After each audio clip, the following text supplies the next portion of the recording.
I'm Dennis Nunn, and what we're going to do in this presentation is we're going to share with you just a little bit about the Conklin ag products, and specifically we're going to go into foliar feeding and the opportunities there for bonus bushels.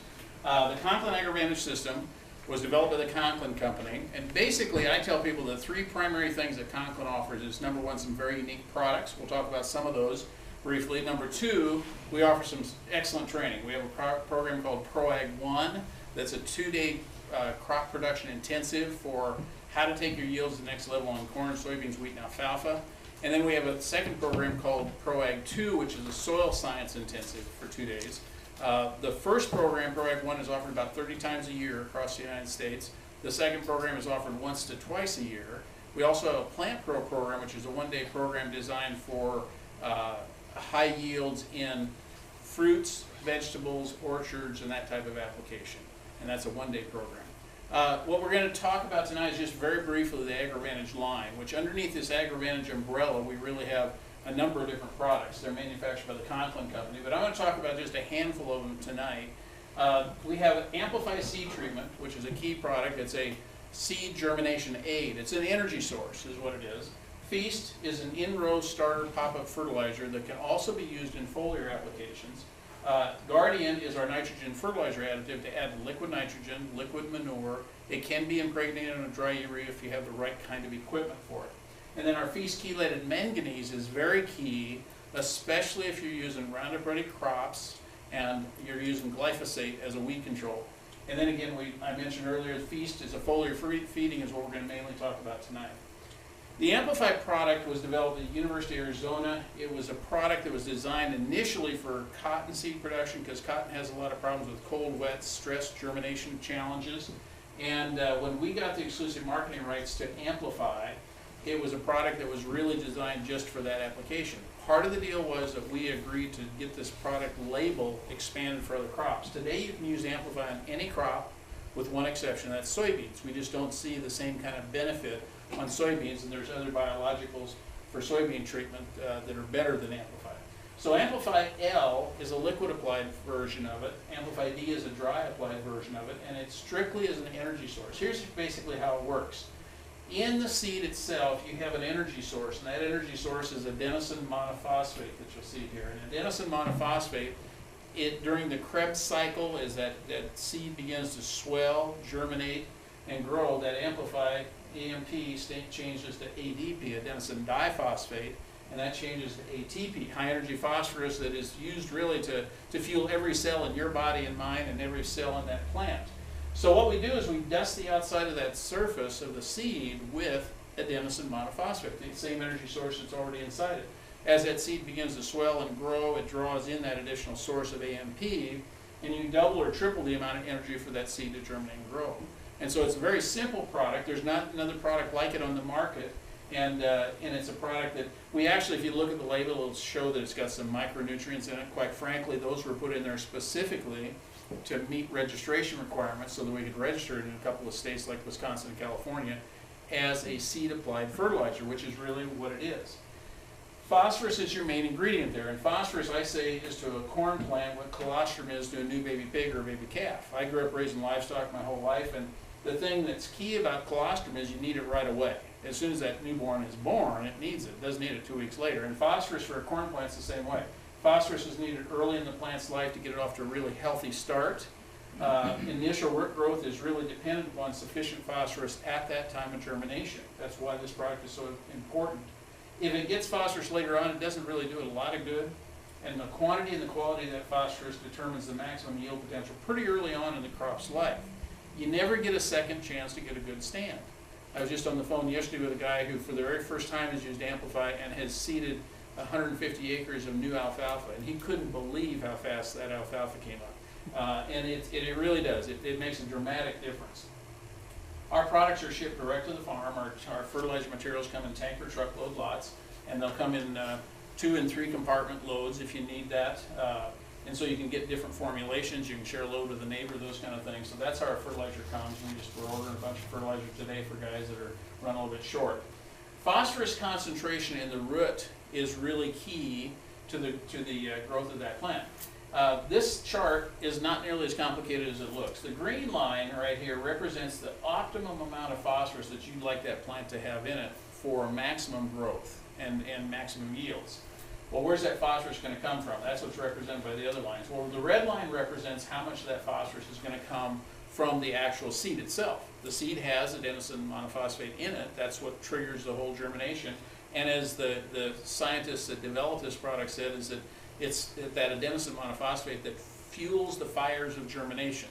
And so this phosphorus is really key. That's the only reason our corn plant grows at all. But you can see it runs out really quick. I mean, by the time you get out here to the 3-leaf stage, all of that phosphorus is depleted. So the gray line represents the amount of phosphorus that's going to come from the soil profile. Well, why does it start low and come up here? Well, a couple of reasons primarily. Number one, there's no root system on the plant here initially.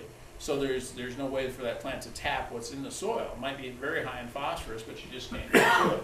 So the other thing is moisture and temperatures.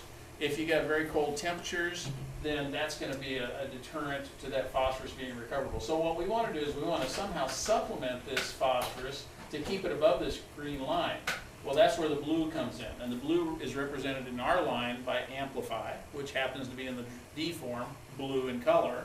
But also the in-row pop-up starter fertilizers really feed that crop with an additional source of not only phosphorus, but nitrogen and potash as well. So we're trying to supplement that corn plant, that baby corn plant, initially here until it can get out here where the soil can really feed it the way it needs to be fed. The Amplify will help that plant to overcome a lot of different stresses. Cold, wet soils, hot, dry soils, low seed lot vigor, herbicide carryover, insect pressure, compaction, seedling blight, all those types of things. The last thing we want to see is a corn plant coming up looking like this 3 or 4 days after this plant came up. Because if a plant comes up more than 24 hours after your initial corn plants are coming up, what you've got is another weed. Because all this plant's going to do is draw moisture and nutrients away from this corn plant that's going to throw a good ear, and it's going to actually reduce yield. Jerry Cox, who I've done a lot of meetings with, says that in his competition and his corn production overall, he wants to see all of his plants come up within 12 hours of each other. Well, there's a lot of things that go into that. It's not just energy to the seed. That's one factor. The other thing is, your planting speed, whether you've got good seed to soil contact, whether you've got uniformity of seed depth, all those kind of things are going to affect that. But Amplify gives that corn plant the additional energy it needs to get out of the ground. Amplify, typically you're looking at 3.25 to 580 is kind of the spread of cost, depending on, number one, your seeding rates. If you're seeding 40,000 plants per acre versus 28, it's going to be more expensive to use it, but you're spending a lot more on seed too. The 2.5 pound container, the blue powder, you would put on 1.5 ounces. Now I'll tell you that the label says 2 ounces per bag. I tell people that's too much. Start at 1.5 ounces. That's about 3/4 of a little scoop that they have in here per bushel of seed. You don't want excess. That's the only thing you can really do wrong with Amplify D is use too much, because it just settles in the box and will cause problems. So don't use any more than you need to, but get it as thoroughly covered on the seed as you can. The Amplify L is a 1 pound container here, is a white kind of greenish powder that you mix in with 1 gallon to 1.5 gallons of water. Mixes better with warm water. And that 1 pound will treat 1,500 pounds of seed. And so what we're wanting to do is be able to get this product on the seed, whatever's easiest for you. I have guys that just love the Amplify L because they can do it 2 or 3 or 4 weeks ahead of time. It doesn't, no problem. The Amplify D, I've got guys that have switched back that they really like the Amplify D, and they mix whole totes of seed with that dry product too. So it's really a matter of preference. The effect of the product is going to be the same.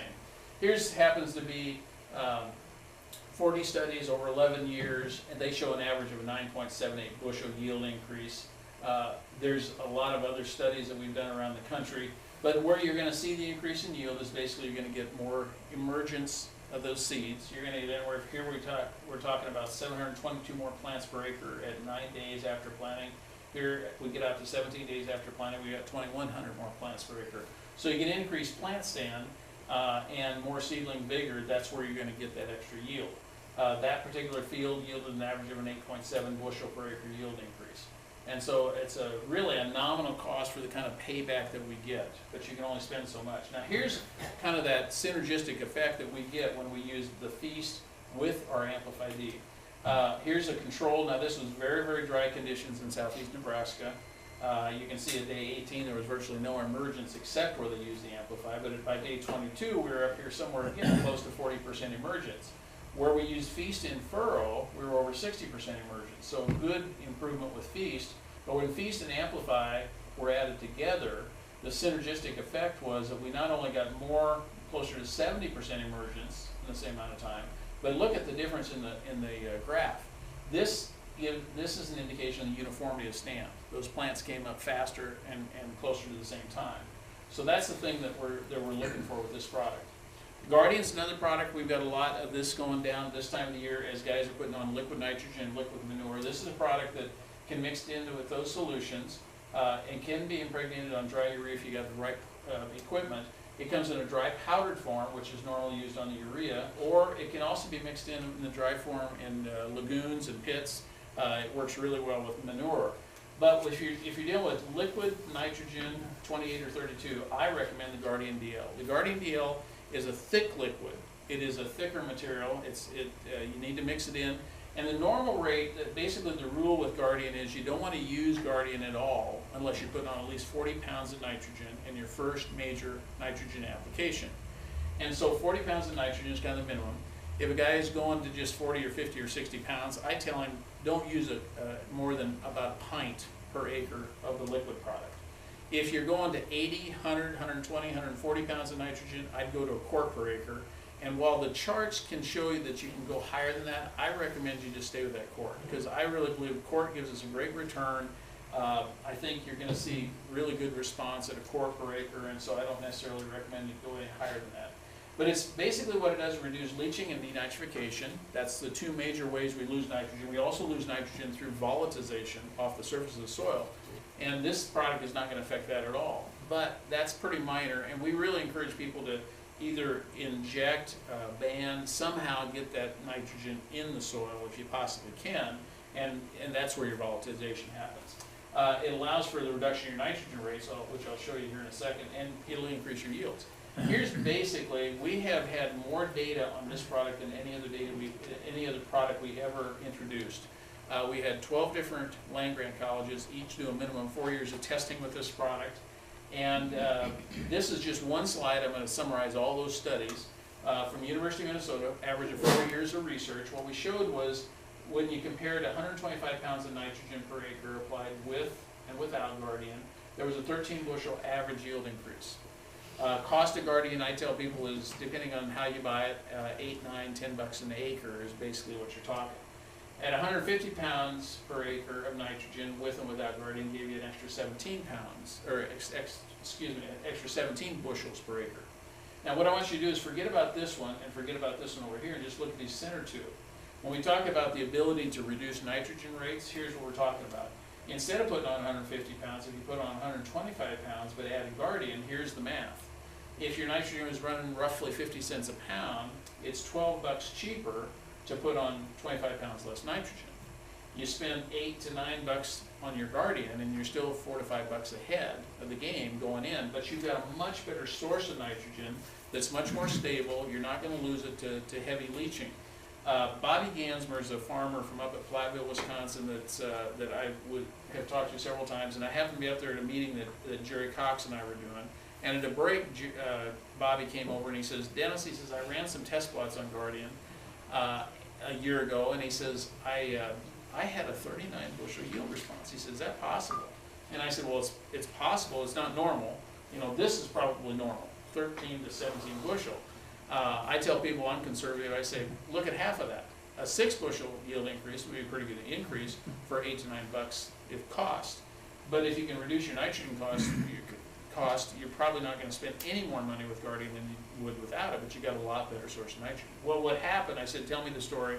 He said he put on all of his nitrogen at the planter. So we're probably talking 120, 40, 60 pounds of nitrogen. Where he used Guardian, you know, it was stabilized, and so 2 days after planting, when they got a 6-inch rain, you know, a lot of the nitrogen in the fields that weren't protected, in the section of the field that wasn't protected, was gone. And that was starved all the way through the growing season, where the nitrogen that was protected by the Guardian was there and it hung in there. So, you know, that's an extreme. But we've seen extremes with this product, and it's not that it can't do that, but it depends a lot on your weather and your conditions. But again, it's what I call nitrogen insurance. You don't have to spend any more money, but you got a better quality nitrogen that's going to stay put where you want it. Francis Childs, who still holds the world record on corn production at 442 bushels per acre, he's passed away 5 years ago, but his record that was set at 442, he said this. He said, if you're currently using anhydrous ammonia, consider investing the same number of dollars in UAN solutions, that's 28 or 32, and Guardian instead. He said, for me, this change yielded 8 to 10 bushels per acre increase. So again, the idea there is to spend the same number of dollars and get more yield, and that's where you can increase your profits.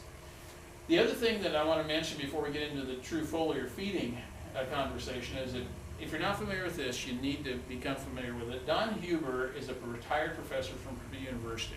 He's kind of controversial in that he's really taken on Monsanto and Roundup and talked about the fact that there are some drawbacks to the heavy use of Roundup and glyphosate that we've had for many, many years. What he found, what he specifically looked at, is the effect of yellowing in soybeans when you use glyphosate. It's typically called yellow flash. If you hit, especially where farmers will notice it if they're coming to the end of a field and they're turning around, they overlap, and you get a double dose of glyphosate on Roundup, on Roundup Ready beans. This yellowing of the leaves is not uncommon. I've got some pictures. Every once in a while I'll pull over in the springtime and I'll pull over, you know, the car to take another picture of a field that's obviously got serious yellow flash. Now, what Huber found in his research, and he worked a lot with the K-State down here too, Barney Gordon down there, and what they found is that the basic problem is that when that Roundup hits that Roundup Ready bean or genetic, what happens is it stresses the plant and it creates a deficiency in the plant of manganese. And so in fact, there was an article in a Solutions magazine a few years ago that Huber wrote called glyphosate-induced micronutrient deficiencies. And that's basically what they view this as. It's an induced deficiency of micronutrient. Well, what happens is that, yeah, that leaf's yellow for a while. Well, one of the things Kip Keller says, he says, if I'm going for high yield on soybeans, anytime that plant is anything other than dark green and photosynthesizing all the heat that's hitting it from the sun, you know, I'm losing yield. And so the idea here is that how can we overcome this? Well, Huber has found in his research that, according to his research team, this entire effect can be offset if you'll add some manganese micronutrient to that Roundup Ready spray mix. Now, actually, let me back up and tell you that what they actually discovered was the ideal situation would be if you applied their glyphosate and then went out 5 days later and did a separate application of manganese. They found out that's the absolute best. But the bottom line is it's just not practical for most farmers to be able to do that. So they went and looked at this as an alternative, and that is adding a chelated manganese directly to your tank solution of Roundup, so that when you go out to the field, it's already got the manganese that you're basically feeding to the plant foliar. Now, the Monsanto came out with a bulletin that's available that basically says if you're going to do this, it has to be a chelated manganese. Now, chelation is a process where an organic molecule is attached to those ions of manganese so that it's held in an available form for the plant. It also means that not only is it held available for the plant, but it also means that it's not going to tie up with your glyphosate and screw up your weed control. And that's one of the main reasons that Monsanto sent out the bulletin is, okay, if you're going to use a manganese, make sure it's a fully chelated manganese. No fraction of that manganese should be unchelated, otherwise you have a potential for reducing your weed control. We don't want to do that. And so you can co-apply it at 1 pint per acre of our manganese for about $4. You can do that. And the yield response that we've got, and this is kind of a typical, these are in Indiana and Illinois, several different types of soybean varieties, but it's showing an average difference of 57.3 versus 64.7, or a 7.4 bushel yield increase, or a reduction. Really what this represents is a reduction in the yield drag that would have been created by that yellow flash or those similar symptoms. Now, I tell people, I'm from Nebraska, I'm conservative, take this number and cut it in half.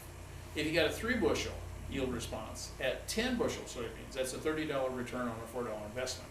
You know, if you get more than that, great, but that's a very conservative approach, and that's why we have many of our customers that they just will not go to the field without glyphosate in their tanks if they're spraying without manganese rather in their glyphosate tanks. Now, I will tell you this, we don't have nearly as much research on corn, but most of the guys I work with do the same thing on corn. Now, what guys tell me they believe they're seeing is where this product on soybeans might give you a 6 or 7 average bushel difference, you'll see a similar type of increase on corn, 6 to 7 bushel. Well, 6 to 7 bushel on a 220 bushel corn crop, percentage-wise, isn't nearly as great as a 6 to 7 bushel on a 60 or 70 bushel soybean crop, but it's still very significant payback. So it just becomes a standard part of a lot of their routine spraying of glyphosate is to add the pint of manganese.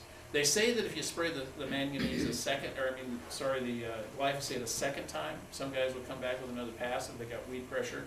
The second time around, they say you can get by with half a pint rather.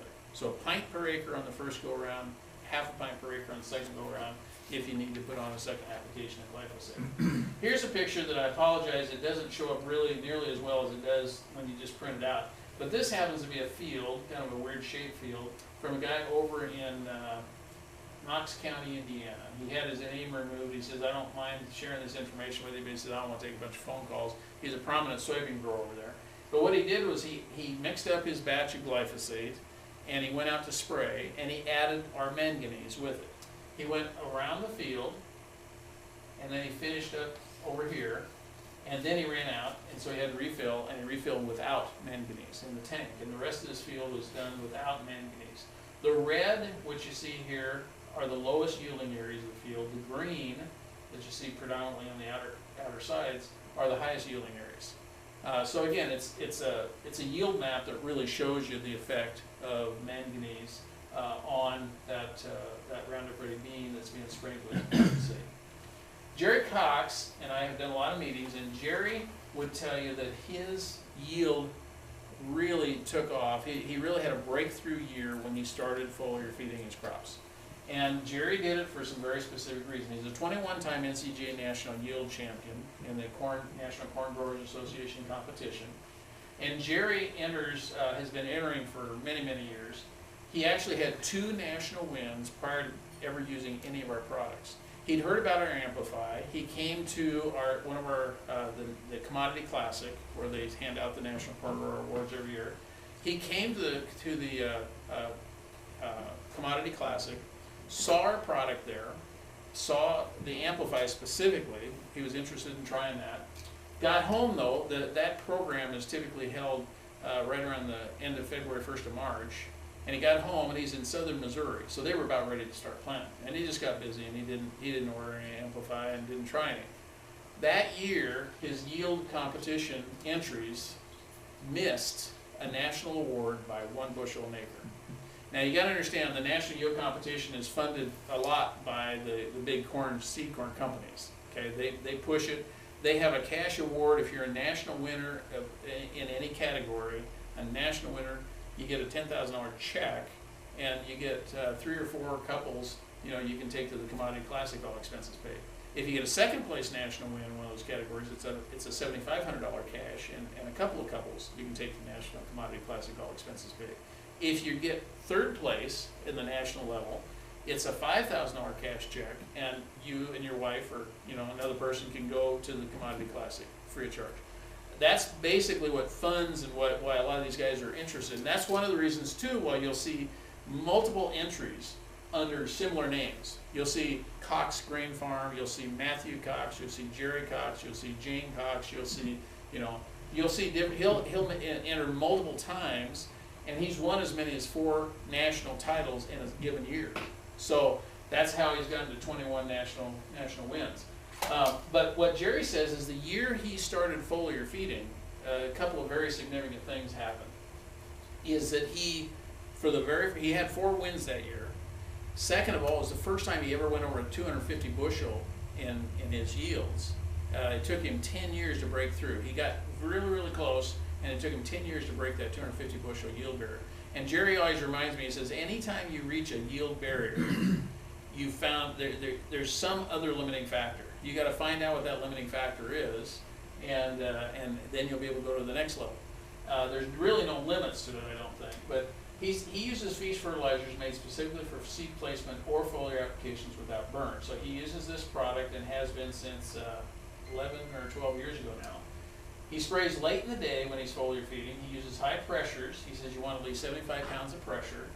You never spray above 86 degrees Fahrenheit. He says 70 degrees Fahrenheit at 70% relative humidity would be ideal. Combined temperature humidity index should be between 140 and 160. Well, temperature and humidity index 70 to 70 would be 140. So that's ideally the conditions. You don't want to go out there late in the day, hot weather. You know, you want to be careful, but there's also specific times that you want to be doing the specific application. This is a chart, and this is one of the things that we provide and we cover significantly at the ProAg 1 program. It was developed by Dennis Damon at CropMax. And what Dennis shows here is that here's the growth pattern of a corn plant. What you see here on the left-hand side is the vegetative stage. This is when the plant's laying down its vegetative foundation, establishing its plant health. And then over here you've got the reproductive. Think of this as puberty in that corn plant. This is when the pollination is taking place. So what we've got here is they go through by here's V3, and a V3, I'll show you a V3 plant in a second here, but it's basically when you've got 3 collared leaves on that plant. Typically the corn's about a foot tall. And during that V3 to V5 stage is when we want to hit it with the first foliar feeding. So the first thing we do is back here between the V1 and V2, we take some samples of that corn plant and we send them into the lab to see, is there anything deficient in there? What we want to do is we want to detect any hidden hunger in that plant. Most guys will never do a tissue sample on a plant unless they see something that indicates there's a problem, sickness or whatever. What these guys do when they want to take their yields to the next level, they analyze a healthy looking plant to see what might be hidden. So Jerry says, no matter how often I put my proper amount of micronutrients, especially zinc in furrow and boron 2x2, never put boron in furrow, but he puts those on 2x2 with some nitrogens and 1034O. But he says he always shows up short in the tissue samples for zinc and boron. So what he does then is he comes in here at this first foliar feeding and he uses 3 to 5 gallons of 318-18 or 918-9. Those are your 2 primary formulations. And he'll put it on between this V3 and V5. Earlier in this phase, the better. You don't want to run out of it because this is basically, Dennis Damon says the last thing we want you to do is add your name to the long list of people who said, I tried foliar feeding and it didn't work. And he says the reason it doesn't work is if you use the wrong product in the wrong way at the wrong time. He says if you miss this, he says save your money, save your time. Don't apply it because you're not going to get much of a bang here. Wait till V8. Okay, the significance here is that at V8, at V3 to V5, what we're determining is the girth of the ear. That plant's saying, I got plenty of nutrients. I'm gonna have a big cob. And then we get over here to the V8, and now we're determining the length of the ear, how many silks it's going to throw, and how long that ear is going to be. And so those are the 2 main reasons why those are the critical factors. You could do a tissue sample up here at the time of pollination, but I don't believe it's probably really good money spent. It might be interesting to know, but the bottom line is the vegetative stage, the foundation of that plant has already been laid. Especially for micronutrients, here's the place you're going to be at the most bang for your buck in terms of micronutrient application. Now you get over here, this is the last application potential, and this is the white blister or the brown silk stage. So those kernels are already forming on the cob, and now we step in with a product called Feast XL. It's a 2600.5 boron that is a nitrogen fertilizer that's non-burning. Now this is going to have to be applied probably with an airplane because we want direct contact with the leaf surface. We don't want to fertigate it. We don't want to put it through a pivot. That's not going to give us the benefit of what this particular material can do. You can, with this product, piggyback it with something like headline or a fungicide of some kind if you're putting something like that on late season. That could all be applied right here. That's the way Jerry does it. Jerry swears by this book, which is put out, How a Corn Plant Develops, this is actually an older version. It's put out by Iowa. That book runs, I think, $14. You can buy it online from Iowa State University. You can get it for an iPad, download it for, it's either $4 or $5. So that's another less expensive way to get it. But it'll show you in there what is a V3 plant. Well, a V3 plant has 1, 2, 3 collared leaves. Now it's got more leaves than that, but these don't have collars yet. So that's how they determine that. Here's what Jerry applies to his foliar feeding application. He puts on 2 gallons of 318-18 with his boron at a half pint per acre. Again, boron can't be put in furrow, but you can foliar apply it or put it 2 by 2. You just can't put it directly in the seed furrow. He also puts on zinc at about a half pint per acre. Our foliar X-Cyto, now I haven't talked a lot about X-Cyto, but X-Cyto is a plant growth regulator. And what X-Cyto does is enlarges cell size and speed cell division in the leaf surface. So it's a plant growth regulator. Its form is that of a plant cytokinin or a plant growth hormone, and it's all natural. It's not a live bacterial type product, so you don't have to worry about what you mix it with if it's going to kill the bacteria, because it's not a live bacteria. You can mix it with herbicides, pesticides, fertilizers, all types of different products. So foliar X-Cyto at 10 ounces per acre goes on there. And then he puts in Rainfast, our 100% active ingredient wetting agent, at 1 ounce per 100 gallons of spray solution. And then water is added to make a total of 8 to 10 gallons per acre just for pressure, so that you got the right volumes that you need. Now, he does the very same thing at V8 on that corn, when that length of that ear is being determined, and he also does that with a ground rig. But the only thing different is he does not put on the foliar X-Cyto at that point. The earlier you can put on the foliar X-Cyto, the more you're going to magnify the effect of it, bottom line. Okay, here's Jerry spraying his V4 corn. So he's in that first phase. And here you see the V8 corn. Again, this is probably going to be about 2 foot tall, roughly.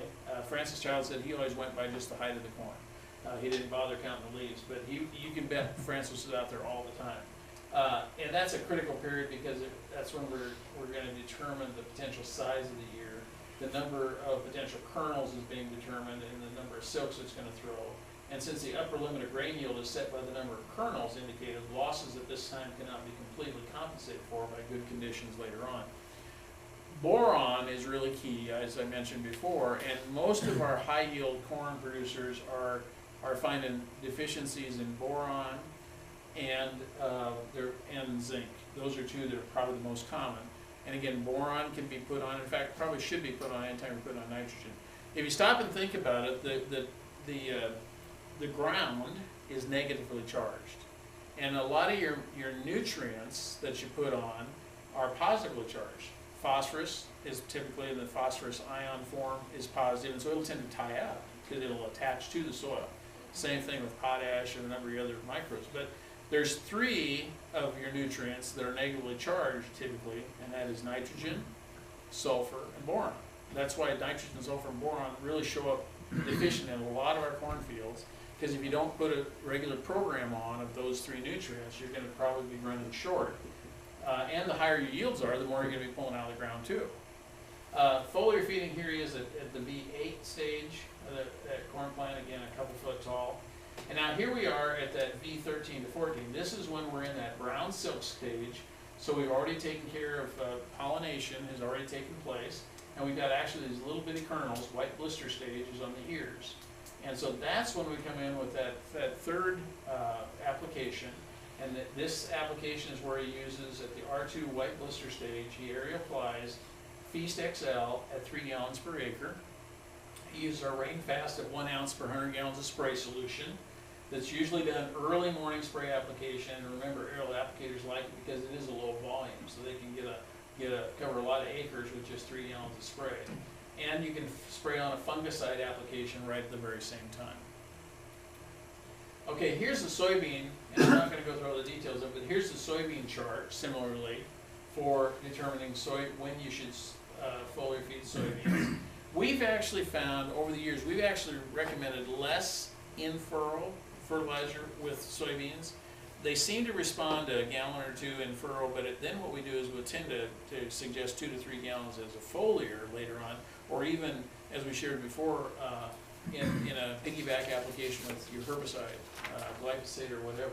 And that seems to give us a better yield response. Here's the chart for wheat. And wheat has a number of places where our products can be used. Right now, as we're going to the fields and people are planting, corn and soybeans and milo, this is also a great time to be doing some foliar applications on wheat, because if you got a good stand of wheat, get in there before the flag leaf is visible. You can use Guardian with any nitrogen you put on, but again, you want to be putting on over 40 pounds for Guardian to really pay. We have found some really great results using Amplify as a seed treatment on wheat. We've also got another new seed treatment that works on wheat or corn called Magnify LAI, liquid applied inoculant. It's a live bacterial that helps develop more nitrogen in the root zone. So back here though, we get some really good applications. If you've got a good stand of wheat, this is a nice way to leverage that yield to the next level. Here's the effect of applying Feast XL on spring wheat yields. This was in 2009, but we picked up an extra 3 bushel an acre, and that was a herbicide fungicide mix applied at the 4 to 5 leaf stage. It included 12 ounces of wide match, 5 ounces of per acre 2,4-D, and 2 ounces of Propomax. So they put on just a little bit of that Feast XL as a piggyback with their herbicides and saw some nice yield response. Here, again, the Foliar X-Cyto, the application rate here, as a plant growth regulator, you can apply 8 ounces at the transition to flowering, and if water is used as a carrier, adjust the water pH to 6. This is a product that is pH sensitive. So if you take a pH meter, check your water, make sure that it's in that range, and if it's not, you can use our combined product to adjust the pH of your spray solution. Here's some foliar feeding at Feast Stage 2 using Foliar X-Cyto. This is from the University of Wisconsin. And again, what you see here is variety 1, 2, and 3 without and with. And so we went from 71 to 73, from 99 to 114, from 85 to 93. So some really nice increases in yields on wheat. Last I checked, wheat was still a pretty good price. Feast XL is going to cost you somewhere in the neighborhood of $6 to $7 an acre per gallon, and if you put on 3 gallons, so you'd be looking at about $20, $21 an acre. Here's foliar feeding using Foliar X-Cyto with spring wheat control, with Foliar X-Cyto, and with Foliar X-Cyto over here at Feast 2. And what you see here is that we get the biggest bang for our buck really right here, and the earlier typically you can get it on, the better. If you look here, you got better response at the Feast 1.0 than they did later on. Here, this chart reflects the change in yield based on when Foliar X-Cyto application was made at 8 ounces per acre. So again, at the earlier you can put on that product, the better. And again, I think that's really key. What all of our products really are designed to do is give that crop a better start and get it going earlier. So the earlier you can put them on, the better. The later in the season goes, the less effect we're going to have. Jay Myers is a 7-time NCGA yield winner in the state of North Dakota, not at the national level, but at the state level. He said, we've seen a 10 bushel per acre increase by replacing our 1034 with Conklin's Feast in-row cold starter program, and another 10 bushels per acre used by using amplified seed treatment on our corn at planting time. Jerry has said by following Conklin's AgroVantage recommendations, our input costs aren't skyrocketing the way they would with a conventional program, and at the same time we've seen our farm average yields increase by more than 60 bushels per acre over the last 8 years. I always ask people when I show them this picture, what do these farmers have in common? And when Jerry's with me, he always points out to me, well, one of the things they have in common is a lot of them are from Missouri. Jerry's from Delta, Missouri is where he farms. He lives in Cape Girardeau. But Francis Childs, of course, is no longer with us. But Francis, Kip Cullers, who's got the world record for soybean production at 160.6 bushels per acre.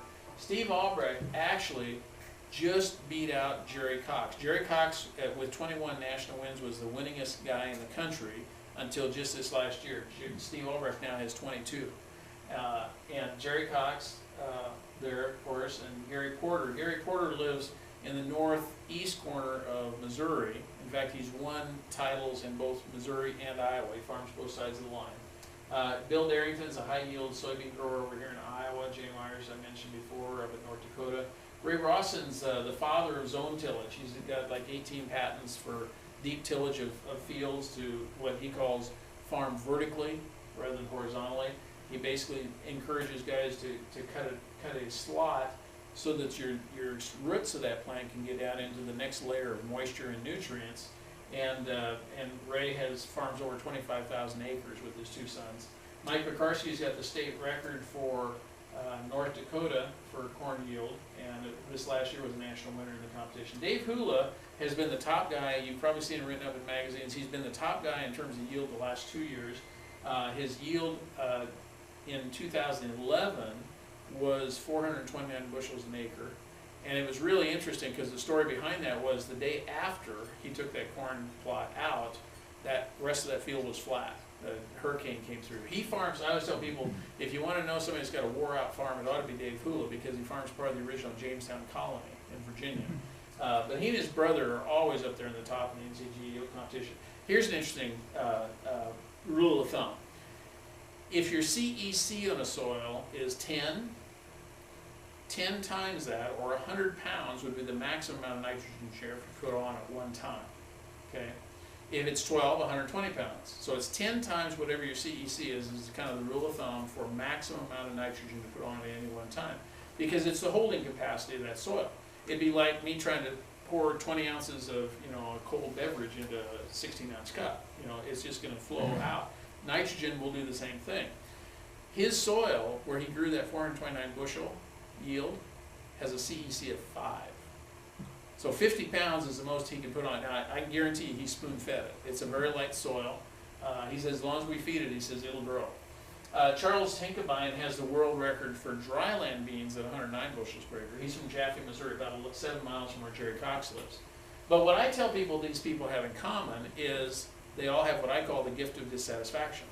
They're not satisfied. I can guarantee you when Francis died, he was not satisfied with 442 bushel corn.